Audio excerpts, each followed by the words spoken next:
విశ్లేషకులు మాట్లాడుతూ ఉంటే ఈరోజు కూడా ఏదో విన్నాను వార్త, ఆయన అరెస్ట్ చేయడానికంటే ఆయన అంత కూర్చోబెట్టి నేను కేసులు పెట్టారంటే మనలేదు బాధపడి నేను వద్దని చెప్పాను. ఆయన పాపం ఏదో పొరపాటును మాట్లాడి ఉండొచ్చు కొంచెం భావోద్వేగంతో, ఫోన్లను వదిలేసేయండి అని చెప్పాను ఆయన విశ్లేషకులను.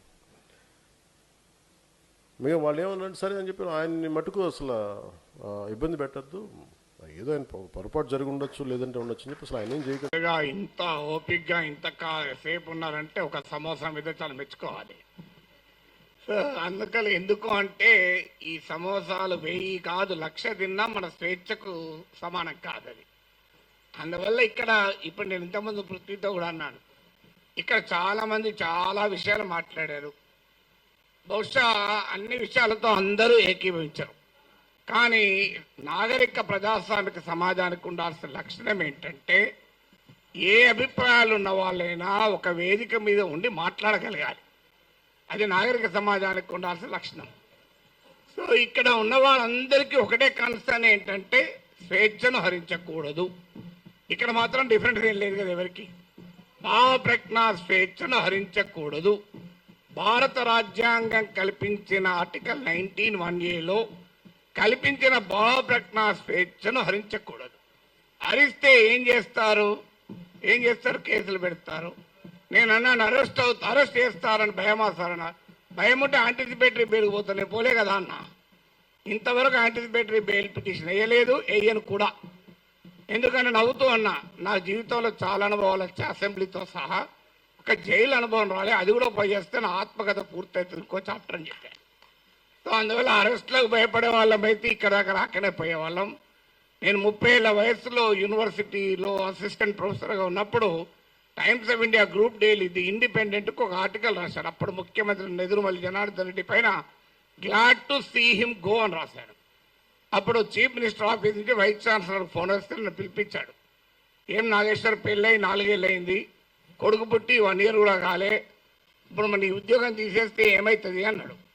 నేను తీసేయమన్నాడు సార్ మీ సీఎంను, ఒక 30 ఏళ్ళు అక్కడ ఇక్కడ ట్యూషన్లు చెప్పుకొని బతుకుతా, 30 ఏళ్ళ తర్వాత కోర్టులో సుప్రీంకోర్టుకి వెళ్ళి ఈ డబ్బులన్నీ తెచ్చుకుంటే జూబ్లీహిల్స్ ఇల్లు కట్టుకుంటా అని చెప్పాను. ఎందుకంటే నాకు అదొకటే మార్గం కనబడుతున్నారు సార్, లేకపోతే లేదని చెప్పిన. అంటే అందువల్ల 30 ఏళ్ళ వయసులోనే భయపడలే, 62 ఏళ్ళ వయసులో భయపడతామా? సో అందువల్ల అది భయపడే ప్రసక్తే లేదు. అరెస్ట్ ఇంతవరకైతే మీకు ఫ్యాక్ట్స్ కూడా చెప్పాలి. ఎందుకంటే ఇక్కడ మాట్లాడిన వాళ్ళు చాలామంది బహుశా టీవీలు మిస్లీడ్ చేసిన రాంగ్ ఇన్ఫర్మేషన్తో కూడా ఉన్నట్టున్నారు. నా దగ్గరికి అరెస్ట్ చేసడానికి ఎవరైతే రాలే ఇప్పటి వరకు, రారని నేను చెప్పను, ఇప్పటి వరకు రాలేదు. హైదరాబాద్కు వచ్చారేమో తెలియదు, మా ఇంటికి రాలే.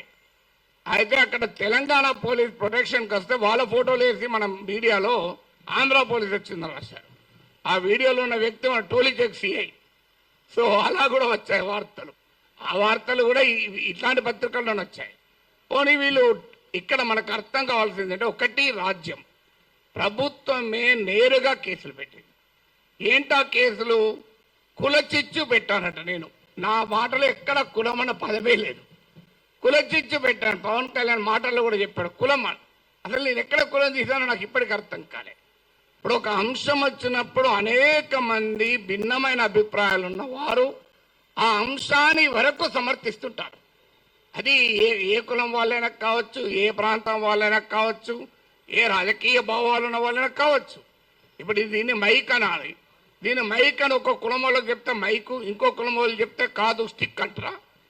ఒక పార్టీ వాడికి చెప్తా మైకు, ఇంకో పార్టీ వాడికి చెప్తే బాటిల్ అంటారా? ఎవరైనా మైక్ అనాలి. సో దానికి కుమ్ముకైనట్టు కాదు అది.